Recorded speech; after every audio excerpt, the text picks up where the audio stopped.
Get ready for an unforgettable journey, one that will slice through the chaos of your life like a samurai's blade. What if I told you there's a secret list of 11 hidden toxins quietly poisoning your soul? Toxins you've been carrying for years, maybe even right now, without realizing they're stealing your peace, focus, and joy. The Buddha warned, "You will not be punished for your anger, you will be punished by your anger." But this isn't just about anger. This is about the invisible chains we all drag.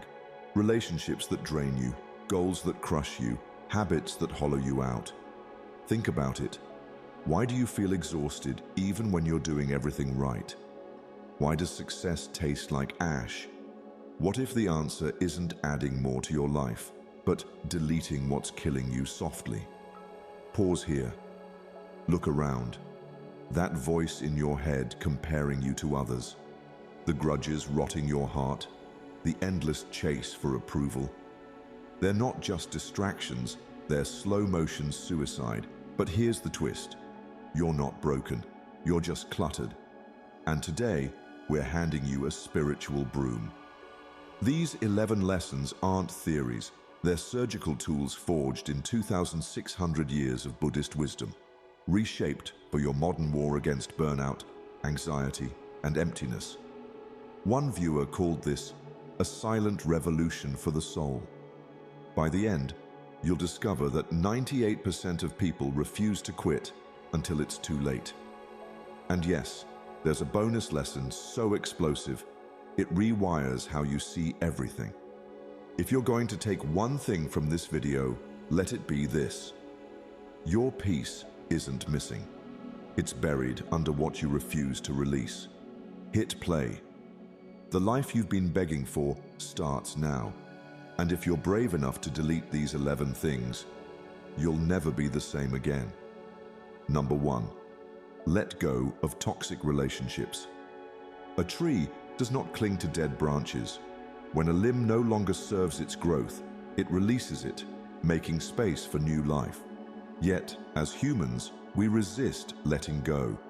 We hold on to toxic relationships, friendships that drain us, family members who manipulate us, partners who no longer love us, because we fear change more than suffering. But Buddhism teaches holding on to anger is like drinking poison and expecting the other person to die. We often believe that if we endure, if we give more, if we wait longer, things will improve. But the truth is, some people are not meant to walk with us forever. Think of someone in your life who constantly drains your energy. Someone who makes you question your worth, belittles your dreams, or takes more than they ever give. You tell yourself that they will change. You hold on to memories of when things were good, convincing yourself that if you just try harder, you can fix the relationship. But here's something few are willing to face. The person you're clinging to may have already let you go. Imagine a monk carrying a heavy sack on his back. His steps are slow, his body weary, yet he refuses to set it down. A passerby asks, "Why do you carry this burden?" The monk replies, "Because I have carried it for so long, I no longer know how to let go." Many of us are like this monk. We hold on to people not because they bring us joy, but because we've grown accustomed to their weight. But just because something is familiar does not mean it is good for you.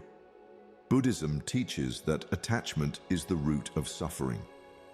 We suffer not because people hurt us, but because we expect them to be different from who they are. The moment you accept someone for who they've shown themselves to be, rather than who you wish they were, you free yourself. Letting go is not about anger or revenge. It's about understanding that your peace is more important than someone else's presence. There is an old Buddhist story of two monks who came across a woman struggling to cross a river. One monk carried her across, setting her down on the other side. Hours later, the other monk was still upset. "We are not supposed to touch women," he said. "You broke the rule." The first monk smiled. I put her down hours ago. Why are you still carrying her? The same question applies to you. Why are you still carrying people who have already left your life emotionally? Why are you holding on to pain that no longer serves you? Forgiveness is not about excusing someone's behavior. It is about freeing yourself from their hold on your mind. It is the act of saying, I release you, not because you deserve it, but because I deserve peace. Some exits are best made in silence. Not every battle needs to be fought. Not every goodbye needs closure. Sometimes your greatest act of self-love is to walk away without looking back. Ask yourself, what relationship is draining your energy? Commit to one boundary today. Let go, not with anger, but with wisdom. Like a tree shedding its dead branches, make space for new growth. 2. Eliminate unnecessary goals. A river does not force its way forward. It does not question the rocks in its path or worry about where it will end up. It simply flows, adjusting, carving its way naturally. Yet as humans, we resist this flow. We set rigid goals. I must have this job by 25. I must be married by 30. I must earn this much by 35. And when life does not unfold according to this script, we feel lost, frustrated, even unworthy. But Buddhism teaches, drop the luggage of shoulds, walk lighter. There is nothing wrong with having goals. But when those goals are rooted in ego rather than purpose, they become chains rather than guides. We convince ourselves that happiness is just one achievement away, one promotion, one milestone, one external validation. But have you ever noticed that the finish line keeps moving? No matter how much you achieve, there's always another mountain to climb, another target to chase. The problem isn't that we strive for more, it's that we attach our self-worth to outcomes beyond our control. Imagine a man tirelessly stacking stones, determined to build the tallest tower. With every stone, he thinks, just one more and I'll be satisfied. But the tower grows unstable. The higher he builds, the more anxious he becomes, fearing it might collapse. He spends so much time perfecting his tower that he forgets why he started building in the first place. Then one day, a strong wind comes, and in seconds, everything falls. The man is devastated, not realizing that the joy was never in the final stone, but in the process of stacking. Many of us live like this man, obsessed with the height of our achievements, never stopping to question if we are even on the right path. But what if the goal you're chasing is actually blocking the life you are meant to live? What if, in your pursuit of a certain title, income, or status, you are missing opportunities for real fulfillment? Buddhism teaches us to focus on intentions rather than outcomes. Instead of obsessing over what you want to achieve, ask why. Are you pursuing a goal because it brings you joy, or because society told you that you should? Are you working toward success, or are you running from the fear of failure? There is a story of a Zen master and his student walking through a dense forest. The student, eager to reach the mountaintop, kept asking, "How much longer?" But the master never answered. Finally, frustrated, the student demanded, "Why won't you tell me?" The master smiled, "Because the moment you stop asking, you will realize you are already there." Life is not a checklist. You are not here to race against an invisible timeline. The most meaningful experiences often happen when we surrender, when we allow ourselves to be guided by purpose rather than pressure. Some of the most fulfilled people are not the ones who hit every goal, but those who learn to let go of the ones that no longer serve them. Ask yourself, what goal are you chasing out of fear, not purpose? Let go of unnecessary goals. Flow like the river. Trust that you are already on your way. 3. Silence your angry voice. A still pond reflects the sky perfectly, while turbulent waters distort everything above them. In the same way, a calm mind sees truth clearly, but an angry voice only creates more noise. How often have you regretted words spoken in the heat of the moment? How often has raising your voice solved anything? The Buddha taught right speech, a practice of speaking only when our words improve upon silence. But in moments of stress, we forget this wisdom. We let anger control our tongue, believing that if we speak louder, we will be heard. But the truth is, the louder we speak, the less others listen. Imagine two men arguing at a riverbank. One shouts, demanding that the water slow down so he can cross safely. The other simply observes, waits, and walks through when the current softens. The first man yells in frustration, but his anger does nothing to change the river's flow. The second man understands a simple truth. Force does not create control. A loud voice does not command respect. It is stillness that holds power. We have been conditioned to believe that anger is strength, that dominance wins arguments. But Buddhist monks practice a different power, the power of restraint. When someone insults them, they do not react. When provoked, they do not engage. They know that responding with anger is like throwing a stone into a pond.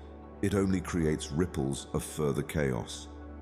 True mastery is not in controlling others, but in mastering oneself. The quieter you become, the more others lean in to listen. Have you ever noticed that the most respected leaders do not shout, that the wisest people pause before they speak? There is an old saying, a tiger does not announce its presence. It moves in silence, and yet all fear its power. In contrast, a barking dog makes much noise but commands little respect. There is a story of a Zen master and a visitor who came to argue. The visitor shouted, insulted, and tried to provoke him. But the master remained silent, smiling. Frustrated, the visitor asked, "Why do you not respond?" The master replied, "If someone offers you a gift and you do not accept it, to whom does it belong?" The visitor was confused. The master continued, "Anger is the same. If I do not accept it, it remains with the giver." Many conflicts are not solved by words, but by the absence of them. When you refuse to engage in the chaos, you strip it of its power. Silence is not weakness. It is the discipline of knowing when words will serve no purpose. Think about a time when you held back from arguing, when silence de-escalated a situation better than words ever could. Was the outcome better? Did the other person reflect more deeply? Anger may feel justified in the moment, but it often leaves behind destruction, words that cannot be taken back, relationships damaged beyond repair. Choose to be the still pond, not the stormy sea. Master your voice, and you will master your mind. Ask yourself, when did silence resolve a conflict better than words? The next time you feel the urge to raise your voice, pause, breathe. Speak only if it improves upon silence. 4. Stop judging others. A locked treasure chest holds its contents securely, protecting them from theft or misuse. In the same way, our thoughts should be guarded like precious jewels. Yet, how often do we carelessly spend our energy judging others? We criticize someone's choices, mock their appearance, question their intelligence, all without realizing that every judgment we cast is a reflection of our own inner world.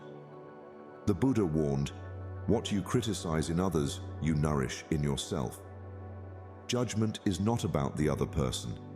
It is a mirror, revealing what we refuse to face within ourselves. Imagine walking through a garden. You see a rose bush in full bloom, its vibrant petals stretching toward the sun. Next to it, a small, withering plant struggles for life. If you only judge the weak plant as useless, you miss the story. The soil it grew in may have been dry. The roots may have been damaged long before it had a chance to thrive. People are the same. We judge them at a moment in time, never knowing the weight they carry, the struggles that shape them, the wounds they hide beneath the surface. There is a story of a monk who traveled between villages, offering teachings. One day, a man insulted him, calling him a fraud. Instead of reacting, the monk simply smiled. The onlookers were confused. "Why do you not defend yourself?" one of them asked. The monk replied, "If someone offers you a rotten fruit and you do not accept it, to whom does it belong?" The lesson is simple. Judgment is a gift you do not have to accept, whether you are receiving it or giving it. But there is another truth few acknowledge. The person you judge today may become your greatest teacher tomorrow. How often have you dismissed someone only to later realize they held wisdom you needed? How often have you seen a flaw in someone only to later find the same flaw within yourself? The mind seeks to criticize because it is easier than understanding.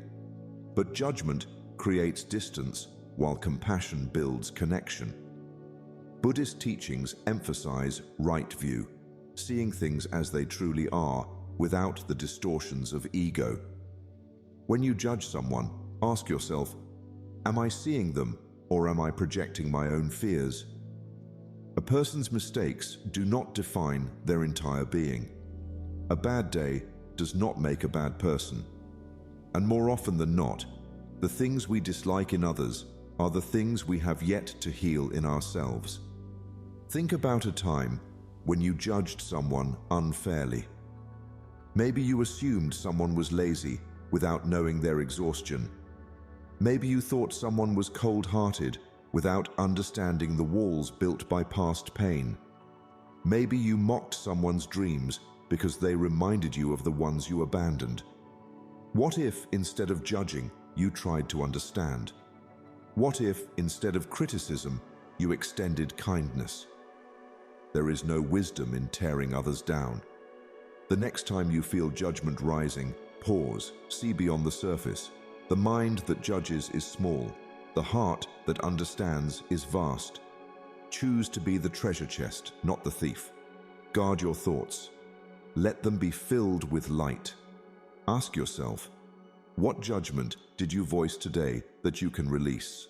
Let go of judgment, and you will make space for wisdom. 5. Quit comparison. No two fingerprints are the same. No two lives follow identical paths. Yet, how often do we look at someone else's journey and feel inadequate? How often do we scroll through social media, comparing our behind-the-scenes struggles to someone else's carefully curated highlight reel? Comparison is a silent thief, stealing joy, contentment, and self-worth. The Buddha taught, do not dwell in the past, do not dream of the future, concentrate the mind on the present moment. But when we compare, we are not in the present. We are trapped in a false reality, measuring ourselves against illusions. Imagine two birds. One is an eagle, soaring high above the mountains, and the other is a hummingbird, small yet vibrant, flitting from flower to flower. The eagle does not envy the hummingbird's speed. The hummingbird does not resent the eagle's strength. Each exists fully in its nature, embracing what makes it unique. But humans are different. We look at another's success and wonder, why not me? We see someone's happiness and question, what am I missing? We forget that what we admire in others is often what we fail to recognize in ourselves. There is an old parable of a poor fisherman who envied the wealth of a merchant.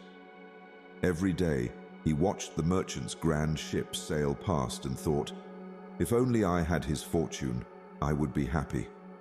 But one day, the merchant's ship was caught in a storm and he lost everything.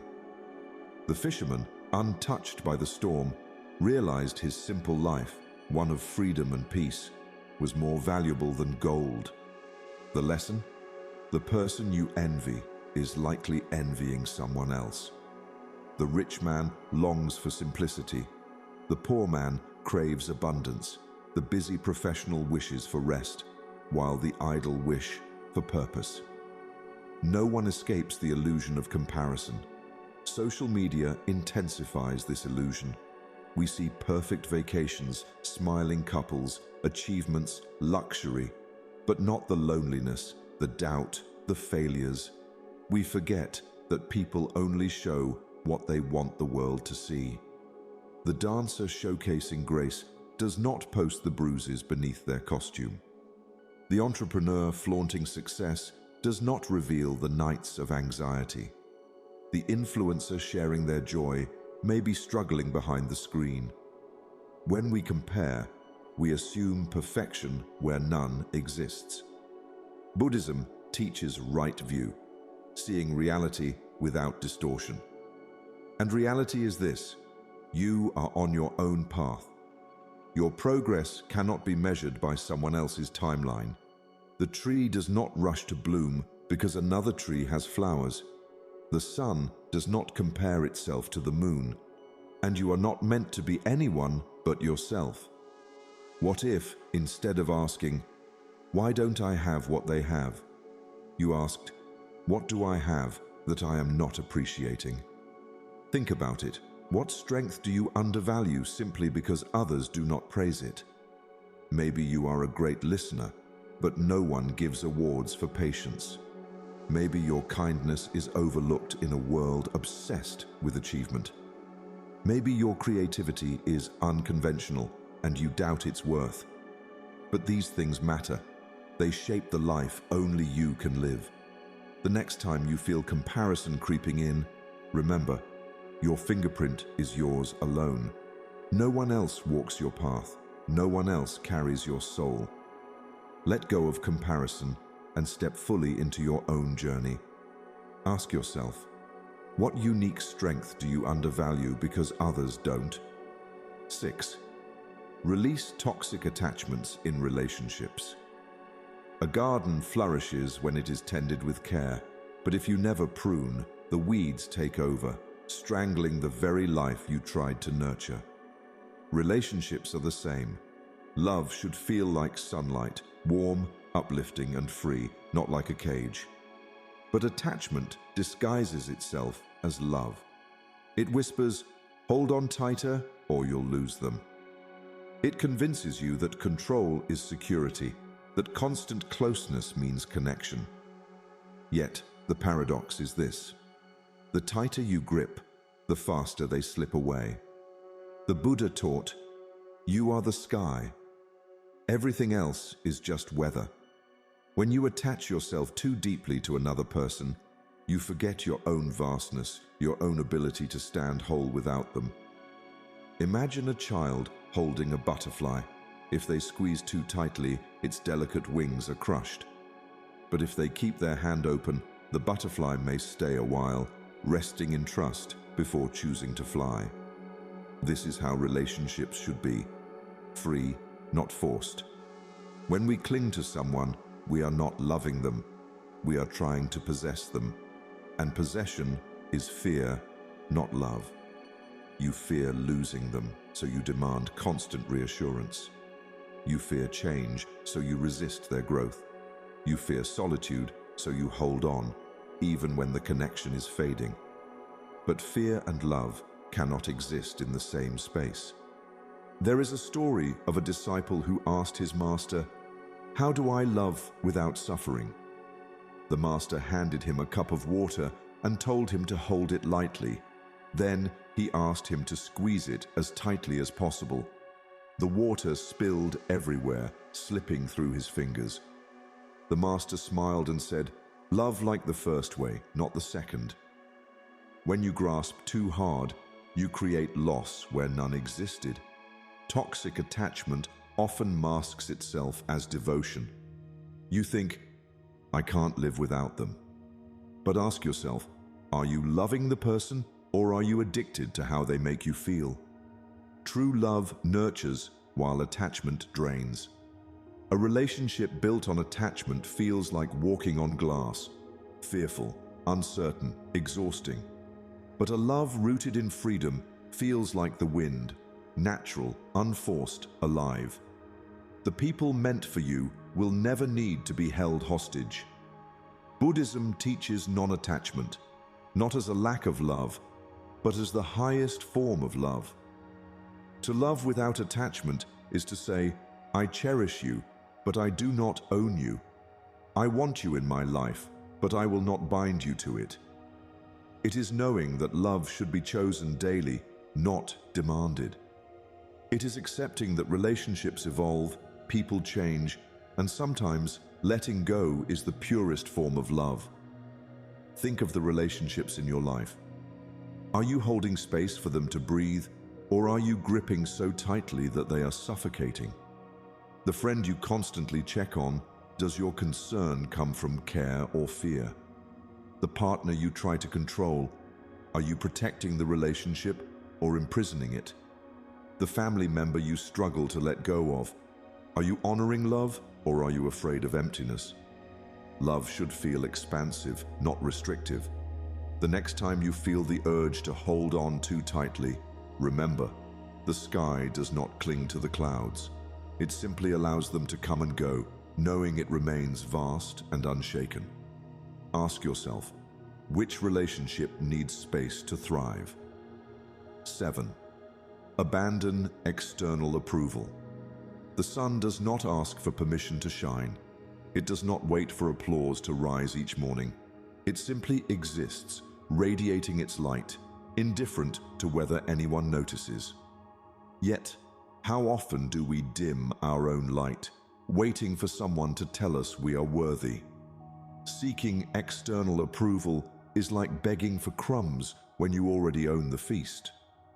You measure your worth by likes, compliments, and validation, forgetting that the most important approval, the only one that truly lasts, must come from within.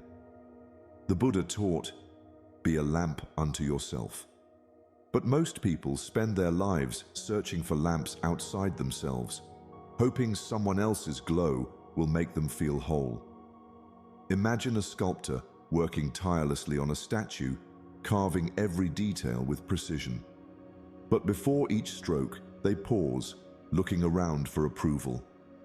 Is this good enough? They ask. Will people like this? They change their design based on every passing opinion, molding their masterpiece into something safe, something expected. By the time they finish, it is no longer their creation. It is a patchwork of other people's desires. And worst of all, those same people whose approval they chased have already moved on, forgetting the work entirely. The lesson: the people you impress today will forget you tomorrow.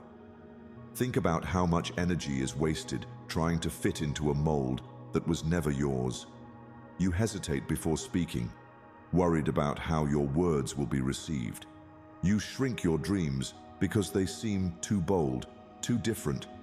You live a life shaped by expectations, not by your own truth. But validation is a moving target. What pleases one person will disappoint another. And the irony? Those who seek the most approval often receive the least, because people respect authenticity, not perfection. There is a parable of a monk and his student walking through a village. The student overhears the townspeople criticizing the monk, calling him foolish. The student is angry and says, "Why don't you defend yourself?" The monk smiles and asks, "If someone offers you a gift and you do not accept it, to whom does it belong?" The student answers, "To the giver." The monk nods, "Then why should I accept their opinions?" Just because someone offers you criticism or doubt does not mean you must take it. Their words belong to them, not you. Social media has amplified this addiction to approval.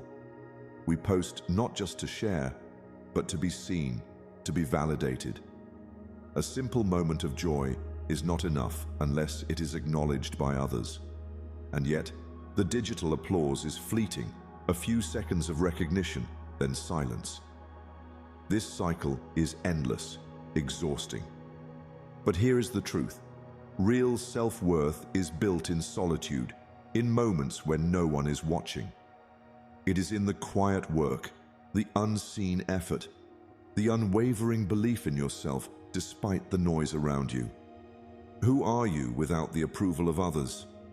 Strip away the need to be liked, admired, or validated. What remains? That is your true self, unshaken by opinions, untouched by expectations. The sun shines whether it is praised or ignored. Be like the sun. Stand in your own light, needing nothing but the quiet certainty of your own worth. Ask yourself, whose opinion controls you unnecessarily? 8. Detox your social media use. Imagine this. You wake up in the morning, reach for your phone, and before you even take a deep breath, you're scrolling. News, updates, opinions, images. Your mind is flooded before your feet touch the ground. By noon, you've checked your notifications a dozen times, each one giving you a tiny dopamine hit, a momentary sense of connection. But by nightfall, you feel drained, distracted, empty. You consumed so much, yet gained nothing. This is the modern cycle. Our minds are overfed, yet undernourished. The Buddha taught right mindfulness, to be fully present, to choose awareness over autopilot. But today, we live in a world designed to pull us away from presence. Social media is like junk food for the mind, easy to consume, temporarily satisfying, but ultimately unhealthy in large amounts. You take one bite, then another, and before you know it, you've devoured hours of your day. Have you ever caught yourself reaching for your phone without thinking? Checking your feed when you're already bored of scrolling? That's not choice, it's conditioning. The algorithm profits from your distraction.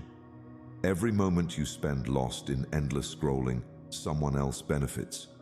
Companies track your habits, studying what keeps you hooked. They don't want you present, they want you addicted. Think about this. When was the last time you spent an hour completely disconnected? No notifications, no screen, just you and the moment. If the idea makes you uncomfortable, that's the clearest sign of how deeply entangled we've become. There's a reason why Buddhist monks live in silence, in simplicity. Not because they reject modernity, but because they understand the power of undivided attention. The mind, when freed from constant input, becomes sharper, clearer, lighter. The world slows down, and life, in its simplest form, feels enough. A man once asked a monk, "What is the key to inner peace?" The monk smiled and said, "Subtract."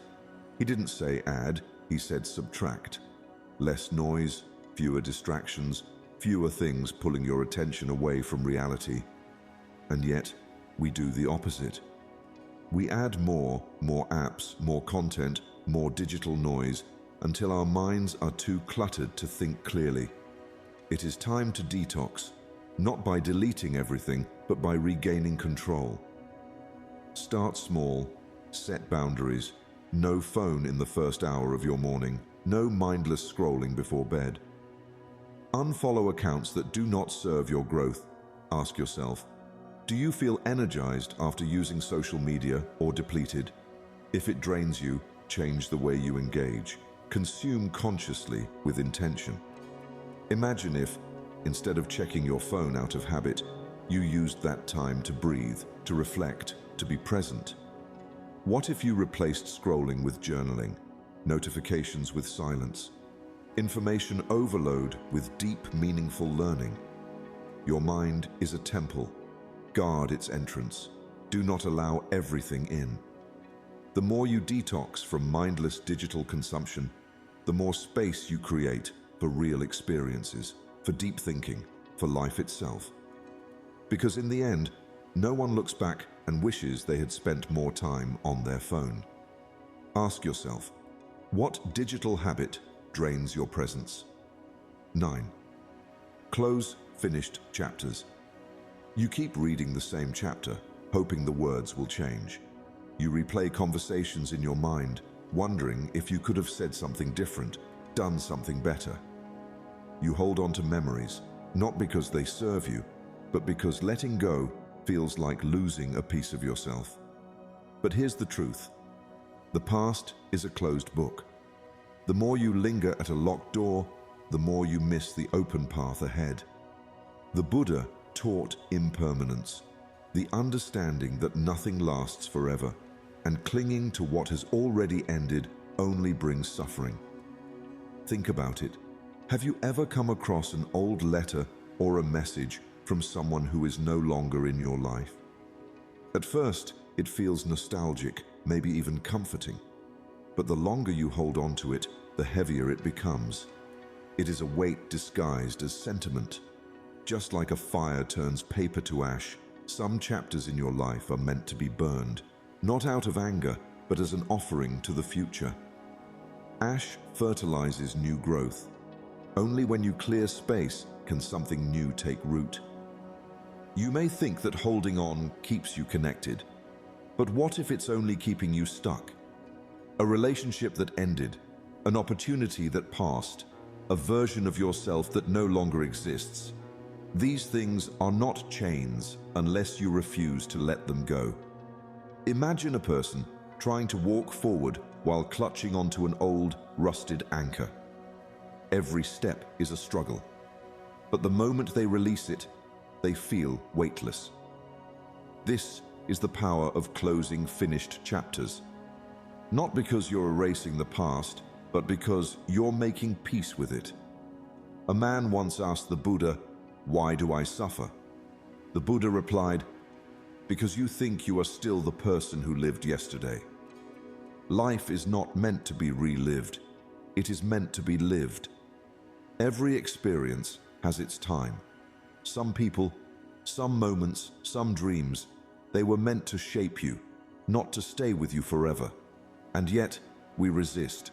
We guard doors that have nothing left behind them. We fear the unknown so much that we choose to live in stories that no longer belong to us.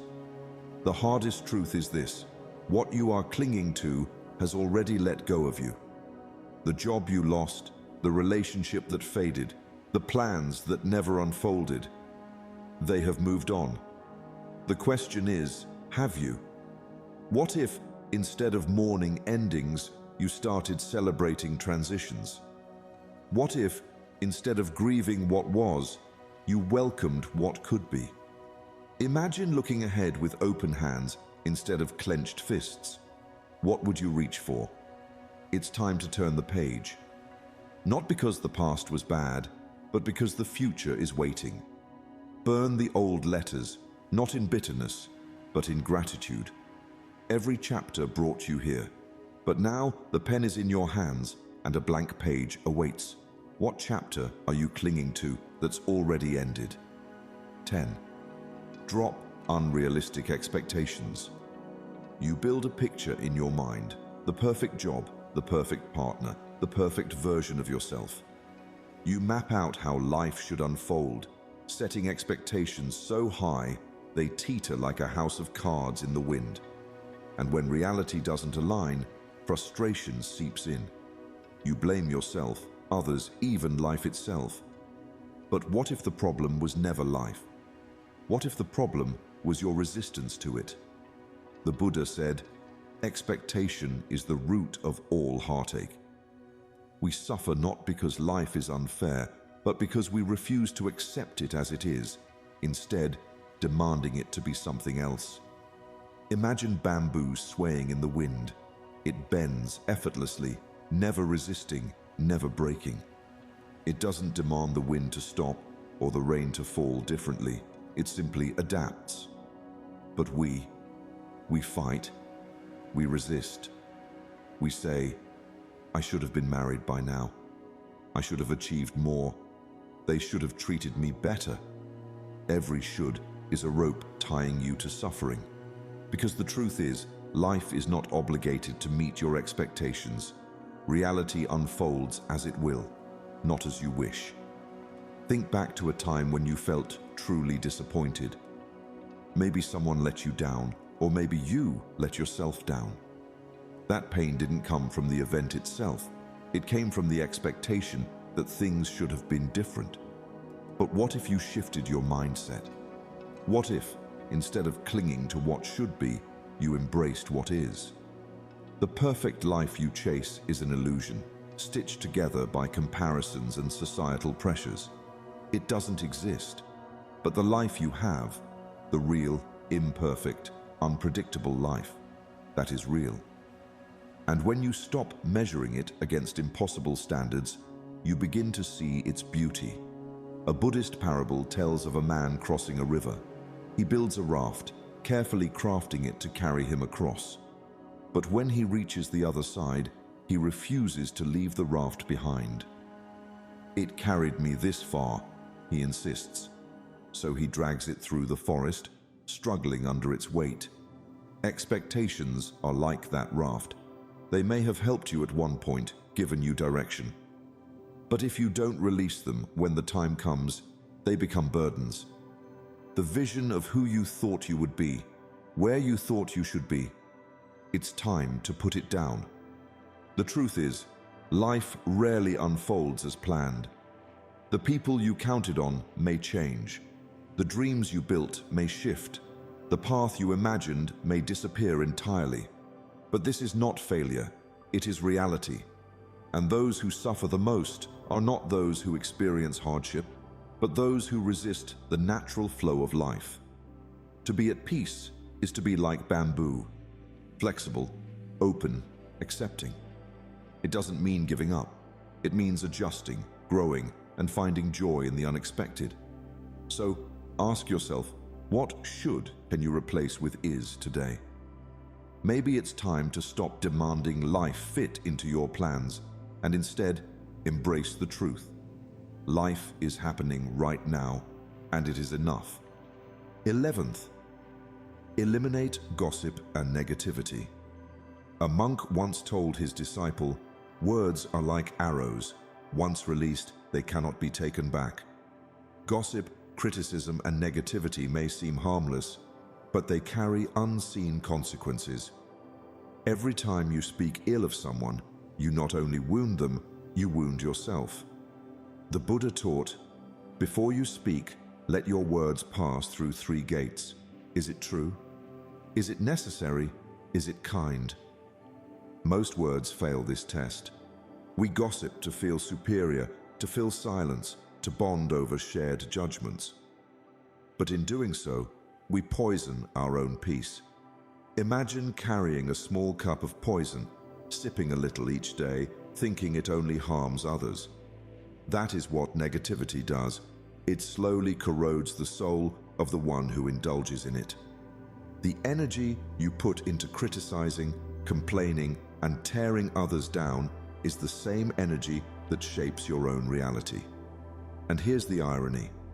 The gossip you share about others becomes the gossip shared about you. The people who listen eagerly today will speak just as eagerly when you're not around. But there is a deeper cost. Every time you indulge in negativity, you reinforce a mindset of scarcity, envy, and dissatisfaction. Your words shape your thoughts, and your thoughts shape your world. If you speak about the flaws of others, soon you will see only flaws in yourself. If you spread rumors, soon you will fear the whispers of others. What you put into the world, whether kindness or cruelty, returns to you like an echo. Now, imagine a different path. A path where your words heal instead of harm, where your presence uplifts instead of drains. A Buddhist monk once said, "The tongue has no bones, but it is strong enough to break a heart." How you use your words determines the peace you carry within. The next time you are tempted to engage in gossip, pause. Ask yourself, is this making me better? Is this making the world better? Negativity is a habit, but so is mindfulness. Instead of criticizing, practice understanding. Instead of gossiping, practice silence. Instead of focusing on others' faults, focus on your own growth.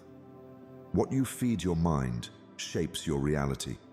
Choose words that bring light, not shadows. So ask yourself, what negative thought can you release today? Maybe it's a judgment about someone else.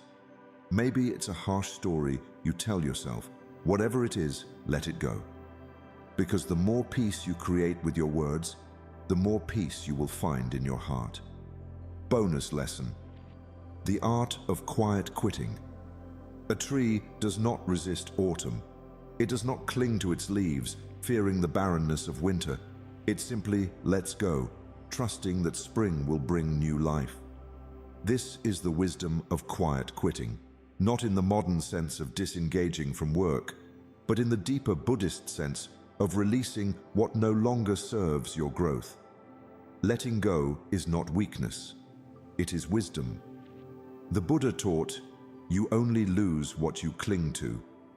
Yet most people hold on, holding on to toxic habits, draining relationships, outdated dreams, even identities that no longer fit.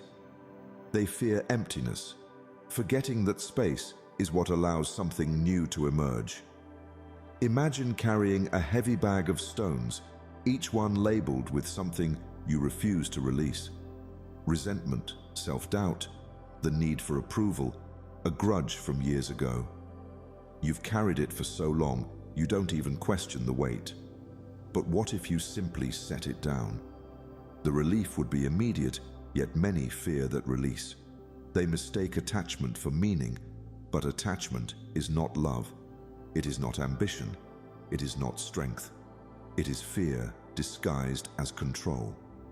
The art of quiet quitting is about freeing yourself from the unnecessary burdens that deplete your energy. It is about recognizing that quitting is not always failure. Sometimes it is the most courageous thing you can do. The relationship that drains you, the habit that distracts you, the role you've outgrown but still cling to because you fear what comes next.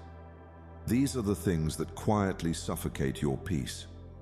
In Buddhism, non-attachment doesn't mean indifference. It means loving without clinging, striving without suffering, living without fearing loss. It means understanding that endings are not punishments. They are invitations to something new.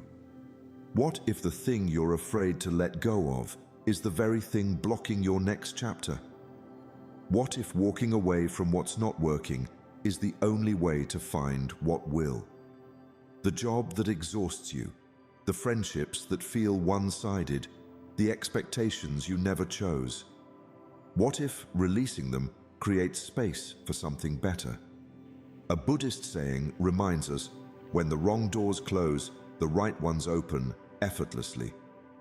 But first, you must be willing to let go. So ask yourself, what can you quietly quit this week to reclaim your peace? Maybe it's a toxic thought pattern, a commitment that drains you, or a self-imposed pressure to be someone you're not. Whatever it is, give yourself permission to release it.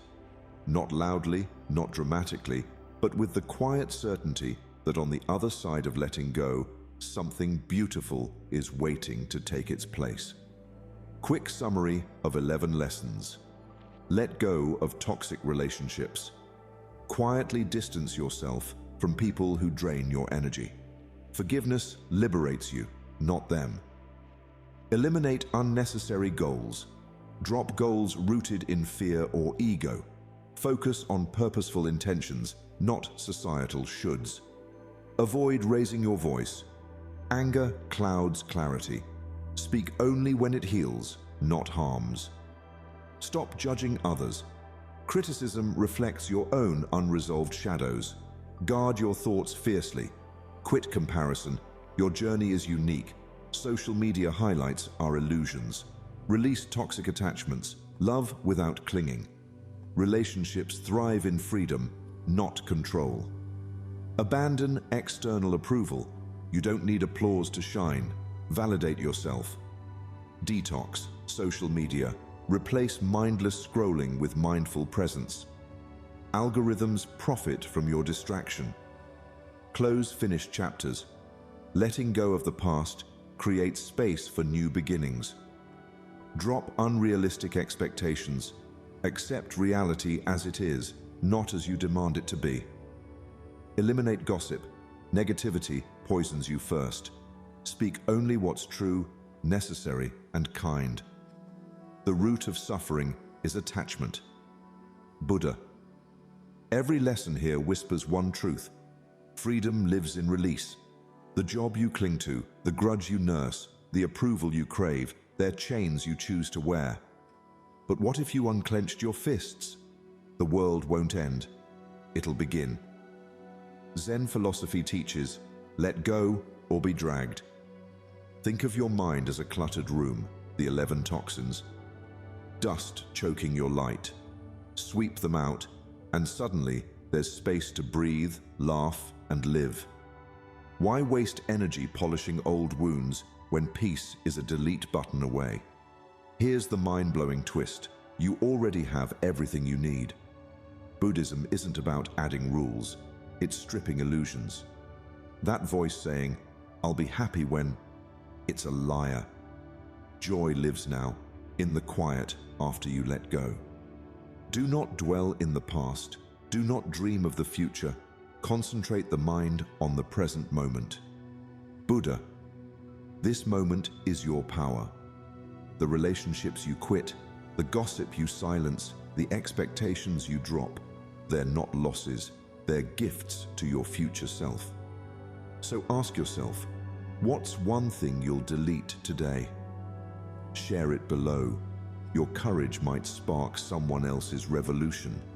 If this video resonated, like, share, and subscribe to Deep Wisdom for more life-changing Buddhist insights.